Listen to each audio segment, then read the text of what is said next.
Hello everyone.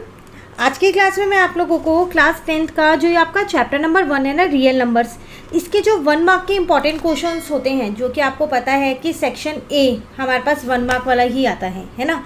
एक तरीके से आप उसमें कह सकते हो असर्शन एंड रीजनिंग आ जाते हैं, एमसीक्यू क्वेश्चंस वगैरह आते हैं ना। तो वही क्वेश्चंस आज हम करने वाले हैं अपने चैप्टर नंबर 1 के, जो कि सारे ही इंपॉर्टेंट क्वेश्चंस हैं, लगभग बोर्ड एग्जाम में आए हुए ही क्वेश्चंस हैं जो मैं आज आपको कराने वाली हूँ, ताकि एक बार आपके अच्छे से रिवीजन हो जाए। ठीक है, तो देखिए चैप्टर नंबर 1 है, स्टार्ट करते हैं हम यहाँ पर से। अगर आप यहाँ पर देखें अपना फर्स्ट क्वेश्चन ही हमारा वही क्वेश्चन है जो हमारे पास बोर्ड में आया हुआ है। आपसे कह रहा है if P square is equals to 32/50 then P is N. अगर पी स्क्वायर इतना है तो बताओ फिर पी क्या होगा।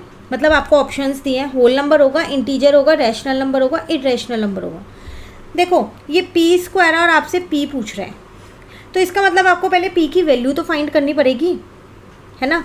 तो अगर मैं यहाँ पर देखूँ P square is equals to में आपके पास 32/50 है, तो इन्हें कट करूँगी तो ये 16 आएगा और ये 25 आएगा। जैसे ही यहाँ से स्क्वायर लगेगा यहाँ पर हटेगा, यहाँ रूट लग जाएगा, तो p की वैल्यू कितनी आ गई आपके पास 4/5, और ये तो मेरा रैशनल नंबर है, तो इसलिए इसका आंसर आ जाएगा रैशनल। कभी भी डायरेक्ट मत लगा देना, इसको देख के आपसे पूछा गया कि p क्या होगा, ना कि आपसे ये पूछा गया कि p स्क्वायर क्या होगा। तो इस चीज़ का ध्यान रखिएगा, ठीक है। चलिए आते हैं हम अपने सेकेंड क्वेश्चन पे। अगेन बोर्ड का ही क्वेश्चन है। क्वेश्चन स्टार्ट करने से पहले ना मैं आपको एक बार बताना चाहूँगी कि कौन सी बुक से मैंने क्वेश्चंस लिए हैं, क्योंकि आप लोगों के माइंड में भी होगा कि कौन सी बुक है मैम के पास जिसमें बोर्ड के क्वेश्चंस भी दे रखे हैं इतने सारे। तो देखिए यहाँ पर ये हमारे पास है क्वेश्चन बैंक, सीबीएसई का क्वेश्चन बैंक है ये हमारे पास, जो स्पेशली अब जो आपके पास एग्जाम होने वाला है ना 2025 में बोर्ड का, उसी पे बेस्ड चाहिए। Chapter wise and category wise इसमें आपको सारे टॉपिक्स दे रखे हैं, बिल्कुल उसी पैटर्न पे ही बना हुआ है जो बोर्ड एग्जाम में होता है। ओसवाल गुरुकुल की ये हमारे पास है बुक। क्या क्या इसमें आपको मिल जाएगा एक बार जल्दी से देख लेते हैं, और उसके बाद हम वापसी अपने क्वेश्चन पे आ जाते हैं।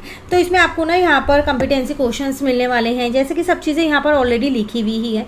एमसीक्यू भी मिलने वाले हैं, विद एक्सप्लेनेशन मिलने वाले हैं, और इतनी अच्छी और इतनी ईजी लैंग्वेज में है ना एक्सप्लेनेशन कि आप उसे खुद ही कर सकते हैं, किसी की हेल्प की मतलब आपको समझने की ज़रूरत फिर नहीं पड़ेगी। ठीक है, साथ के साथ केस स्टडी क्वेश्चंस हैं आपके पास, प्रीवियस ईयर के क्वेश्चंस तो आपने देख ही लिए, फर्स्ट क्वेश्चन हम ऑलरेडी कर भी चुके हैं, असर्शन और रीजनिंग के क्वेश्चंस भी हैं। ठीक है, इसके साथ साथ एक और चीज़ बताना चाहूँगी मैं आपको, यहाँ पर आप देख रहे हैं oswal.io, ये है क्या? ये एक ऐसा प्लेटफॉर्म है ना जिसपे आप अपने बोर्ड एग्जाम की तैयारी ना खुद ही कर सकते हैं। मतलब इसमें आपको पता है क्या करना है, ये एक तरीके से फ्री मॉक टेस्ट का है। 10 मिनट से लेकर आप 3 आवर्स तक का एक टेस्ट खुद क्रिएट कर सकते हैं, स्टैंडर्ड चैप्टर खुद सिलेक्ट कर सकते हैं, उसमें काफ़ी सारे क्वेश्चंस आपको यहाँ पर मिल जाएंगे। ठीक है, उसके बाद आप उनको आंसर कीजिए और आपको प्रॉपर्ली चेक होके भी मिलेंगे, जिससे आपको आपकी स्ट्रेंथ क्या है, आपके वीक पॉइंट्स क्या हैं, ये सारी चीज़ें भी आपको वहाँ पर फिर पता चल जाएंगी। तो आपको कुछ भी नहीं करना है, सिर्फ एक छोटी सी वेबसाइट है, इस विजिट करना है। देखिए ये, ठीक है, इस पर विजिट कीजिएगा, इस पर जाके आपको सारी इन्फॉर्मेशन मिल जाएगी, तो आप वहां से देखिएगा। फिर भी कहीं पर आपको दिक्कत लगे ना तो आप मुझसे कमेंट करके पूछ लीजिएगा, पर एक बार विजिट जरूर कीजिएगा। ठीक है, चलिए आ जाते हैं हम अपने सेकंड क्वेश्चन पे। सेकंड क्वेश्चन अगेन बोर्ड का ही क्वेश्चन है ना, कह रहा था sum of exponent of prime factors in a prime factorization of 196। जो एक्सपोनेंट्स आएंगे, एक्सपोनेंट्स मतलब क्या होता है, जो पार आएंगी किसकी, अगर आप 196 के फैक्टर्स करोगे उसकी जो पार आएंगी उसका सम बताओ क्या होगा। देख लो ना कैसे घुमा के क्वेश्चन दिया गया है। तो पहले तो सबसे पहली बात 196 की मुझे फैक्टर ही पता होनी चाहिए। तो 196 जो है वो तो 2 की टेबल में आते हैं, तो 2 9 जा 18 और 2 8 जा 16। अगेन ये 2 की टेबल में आते हैं, 2 4 जा 8, 2 9 जा 18, देन 7 7 जा और 7 1 जा। तो आपके पास फैक्टर्स है 2 की पावर 2 और 7 की पावर 2। अब जो ये वाले है ना एक्सपोनेंट, इनका सम बताना है, तो कितना हो रहा है, 2 + 2 4 ही तो हो रहा है। ठीक है, चलिए next question number 3, again board question. The total number of factors in a prime number is. Prime number में कितने फैक्टर्स होते हैं आपको ये बताना है। तो देखो प्राइम नंबर में 2 ही तो फैक्टर होंगे। अगर मैं एक एग्जांपल लूं 11 एक प्राइम नंबर है, इसके फैक्टर्स एक तो 1 हो जाएगा और एक क्या हो जाएगा, एक 11 हो जाएगा। तो 2 ही तो होंगे। आप कोई सा भी प्राइम नंबर ले लो, हमेशा उसके फैक्टर्स कितने रहेंगे, 2 ही रहेंगे। क्यों? क्योंकि वो तो किसी और टेबल में ही नहीं आता। तो एक तो वो खुद ही नंबर हो जाएगा और एक 1 हो जाएगा, क्योंकि 1 की टेबल में सारे नंबर आते हैं। ठीक है, चलिए next question number 4, again board question है। The HCF and LCM of 12, 21 and 15, इन तीनों का HCF भी बता दो और इन तीनों का LCM भी बता दो, ये आपसे कह रहे हैं। तो बहुत आसान है, फैक्टर्स निकालने हैं, जैसे कि यहाँ पर निकले हुए हैं फैक्टर्स। तो HCF में क्या होता है, जो कॉमन होता है वही लिया जाता है। तो अगर हम यहाँ पर देखें, कॉमन है, बस 3 कॉमन है, कुछ और कॉमन नहीं है। तो HCF तो 3 आ जाएगा मेरा, यहाँ पर 3 है, ऑप्शन में बिल्कुल है। एक चीज़ और ध्यान रखिएगा, ये वाला 3 नहीं ले लीजिएगा, पहले HCF लिखा होगा बाद में LCM लिखा होगा, ठीक है। अब LCM की बात आई तो 2 2 जा 4, ठीक है, और 5 7 जा 35, 4 इंटू 35, और यहाँ पर आपके पास 3 है एक, तो ये ले लेंगे। तो इन तीनों को अगर आप इंटू करते हो तो मैं आपको बताती हूँ कि कितना आने वाला है यहाँ पर।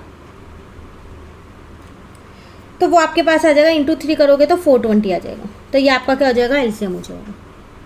सिंपली 1 मार्क के क्वेश्चन है, बहुत ज़्यादा कैलकुलेशन नहीं करनी है और ना ही बहुत ज़्यादा टाइम देना है इन क्वेश्चंस में।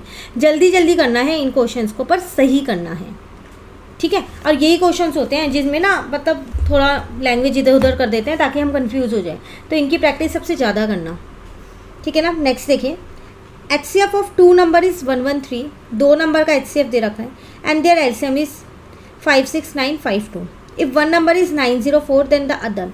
वेरी इंपॉर्टेंट क्वेश्चन, बोर्ड में नहीं आया हुआ ये, फिर भी इंपॉर्टेंट है। क्यों? क्योंकि ये रिलेशन पे बेस्ड है। अगर आपको रिलेशन याद हो, HCF into LCM is equals to product of 2 number होता है, याद है ना, हमने ये NCERT में समझा हुआ है ना। तो ये उसी पे बेस्ड है।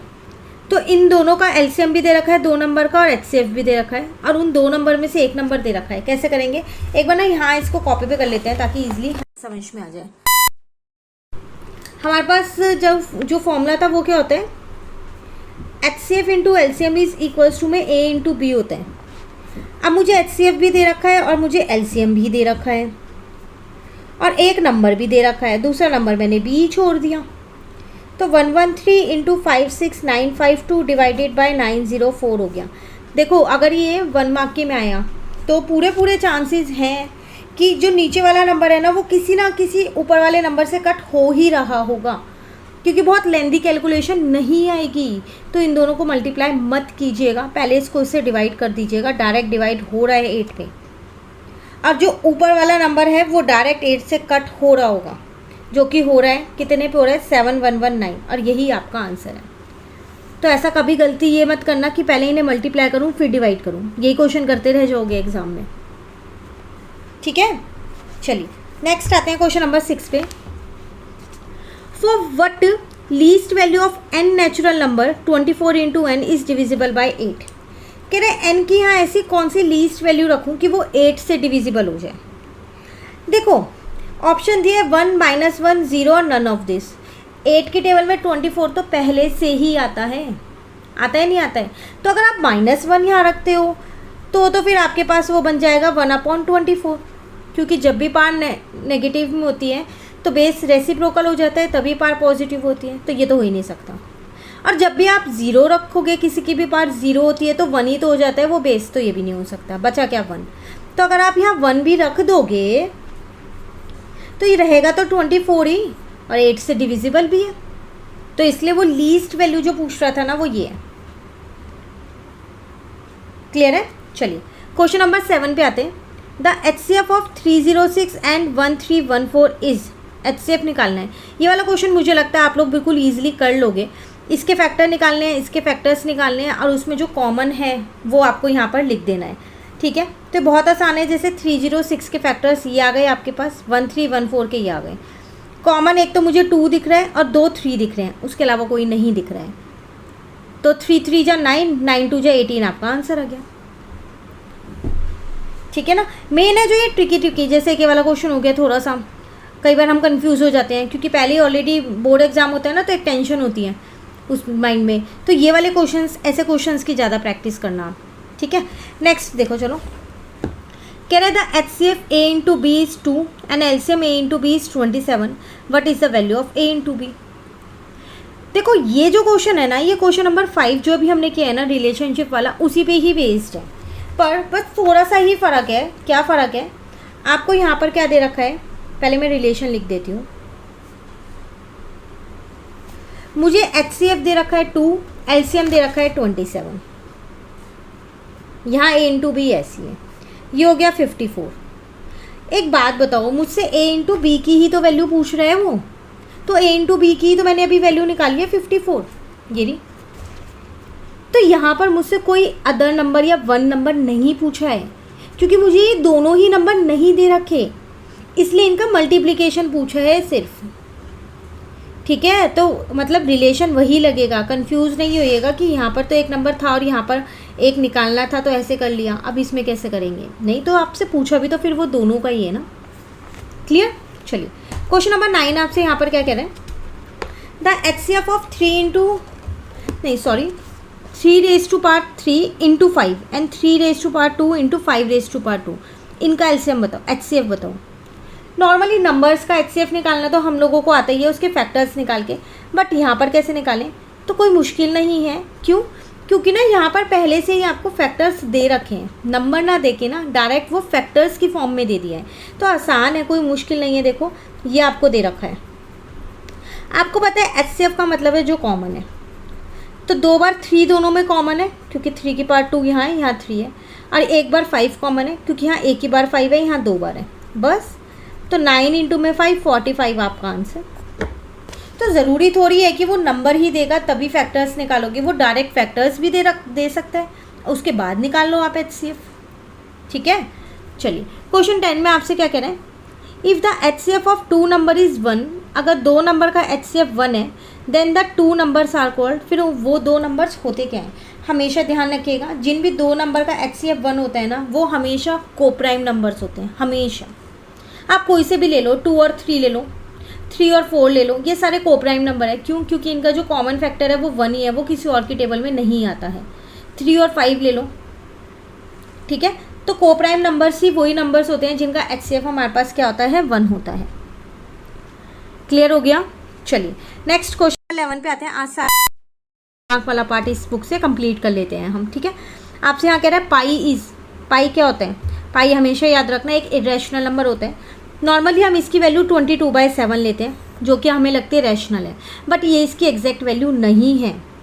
अगर आप इसको डिवाइड भी करोगे ना तो 3.414 समथिंग चलता रहेगा, जो कि एक तरीके से हमारे पास नॉन टर्मिनेटिंग और नॉन रिपीटिंग होता है। ना ही वो टर्मिनेट होता है और ना ही वो रिपीट होता है, और non terminating non repeating decimal expression होता ही रैशनल नंबर्स का है ना। तो इसलिए पाई हमेशा हमारा क्या होता है, इरेशनल होता है। चलिए which of the following is the smallest composite number. Composite number याद है आप लोगों को, छोटी क्लास में सीखा है कंपोजिट नंबर क्या होते हैं, प्राइम नंबर क्या होते हैं, तो ये पता है कंपोजिट नंबर क्या होते हैं। देखिए कंपोजिट नंबर वो नंबर्स होते हैं जो अपनी टेबल के अलावा औरों की टेबल में भी आते हैं। जैसे कि मैंने 4 ले लिया एग्जाम्पल, 9 ले लिया, 6 ले लिया, 8 ले लिया, कुछ भी ले लो, ठीक है। प्राइम नंबर का अपोजिट है, प्राइम नंबर्स औरों की टेबल में नहीं आते, कंपोजिट नंबर औरों की टेबल में भी आते हैं। अब यहाँ कह रहा है स्मॉलेस्ट, तो देख लो भाई सबसे छोटा कौन सा है, 3 तो नहीं होगा, 3 प्राइम नंबर है, 2 भी प्राइम नंबर है, 1 ना प्राइम नंबर होता है ना कंपोजिट होता है, सिंपली एक ऑड नंबर होता है। 4 ही बचा, तो 4 ही मेरा आंसर है, ठीक है। चलिए नेक्स्ट क्वेश्चन नंबर 13 है आपके पास, smallest prime number and the smallest composite number, दोनों ही पूछ लिया है, प्राइम भी एंड कंपोजिट भी। सबसे छोटा प्राइम नंबर कौन सा होता है, 1 मत लिख के आना गलती से भी, बहुत बच्चे 1 ही लिख के आ जाते हैं। 1 ना प्राइम नंबर होता है ना ही कंपोजिट नंबर होता है, 1 एक सिर्फ ऑड नंबर है। तो सबसे छोटा प्राइम नंबर फिर कौन सा हुआ, वो हुआ 2। और सबसे छोटा कंपोजिट नंबर कौन सा हुआ, अभी तो हम ऊपर करके आए हैं 4। और 2 और 4 का एलसीएम होगा क्या, 2 के फैक्टर तो 2 इंटू 1 होगा, 4 का फैक्टर होगा 2 इंटू 2, कॉमन तो 2 ही आ रहा है, तो HCF आ गया सीधा सीधा 2, ठीक है। चलिए नेक्स्ट क्वेश्चन 14 है आपके पास, the largest number which divide 70 and 125 leaving reminder 5 and 8 respectively. NCERT exemplar का क्वेश्चन है। एक चीज़ मैं आपको बताना भूल गई थी इस बुक के बारे में, कि इसमें NCERT एग्जाम्पलर के क्वेश्चंस भी इंक्लूड हैं, ठीक है। देखिए लार्जेस्ट नंबर जो है, कह रहा है लार्जेस्ट नंबर बताओ जो इन दोनों को डिवाइड कर ले और उसके बाद रिमाइंडर कितना बचे, 5 और 8 बचे। तो जब भी लार्जेस्ट नंबर की बात करें ना तो HCF निकालना है, इस चीज़ को ध्यान रखिएगा बिल्कुल। अब यहाँ कह रहा है लिविंग रिमाइंडर, तो पहले ही आप क्या करो, इसमें से इसका रिमाइंडर माइनस कर दो और इसमें से इसका रिमाइंडर माइनस कर दो, ठीक है ना। अब बस कुछ नहीं करना, इन दोनों का आप क्या करो, HCF निकाल दो। जैसे कि मैं आपको यहाँ क्वेश्चन दिखा देती हूँ, ये ठीक है। HCF निकालना अब आपको आइडिया होगा, ऊपर काफ़ी सारे क्वेश्चन हम HCF के करके आ चुके हैं। तो HCF आ गया 13, वही मेरा लार्जेस्ट नंबर है। इसका मतलब मैं हिंदी में बता देती हूँ अभी से, 13 से अगर आप इन्हें डिवाइड करोगे तो आपके पास रिमाइंडर बचेगा कितना, 5 और 8। 70 को डिवाइड करोगे 13 से तो 5 ही बचेगा, क्योंकि 13 की टेबल में 65 आता है, 70 नहीं आता है, तो छोटा नंबर 65 ही तो लोगे, ठीक है। सेम ऐसे 125 को करोगे तो कितना बचेगा, 8 बचेगा। क्लियर है, ये क्रॉस चेक करने का तरीका बताया मैंने आपको, ठीक है ना। चलिए नेक्स्ट। अच्छा कंप्लीट। अब आ गए हमारे पास वेरी क्वेश्चंस, देखो ये रहे, इनको हम करेंगे अपनी नेक्स्ट क्लास में। तो आज हमने अपने सारे 1 मार्क वाले क्वेश्चंस कंप्लीट कर लिए हैं इस बुक से। अब इस बुक के सारे एक एक सारे क्वेश्चंस को कर लेंगे 1 मार्क वाले, और उसके बाद हम अपने वेरी शॉर्ट क्वेश्चंस पे आएंगे, ताकि 1 मार्क के 20 क्वेश्चंस जो आते हैं वो हमारे अच्छे से प्रिपेयर हो जाए बोर्ड एग्जाम के लिए। अभी तो टाइम है बोर्ड एग्जाम में, इतने ही हमारे 1 मार्क वाले क्वेश्चन सारे कंप्लीट हो जाएंगे, ठीक है। तो फिर मिलते हैं नेक्स्ट क्लास में, आपको नीचे दूंगी डिस्क्रिप्शन में, तो आप वहाँ से ज़रूर देख लीजिएगा। कोई भी दिक्कत लगे या कुछ और पूछना हो इस बुक से रिलेटेड तो कमेंट करके ज़रूर पूछ लीजिएगा। Thank you.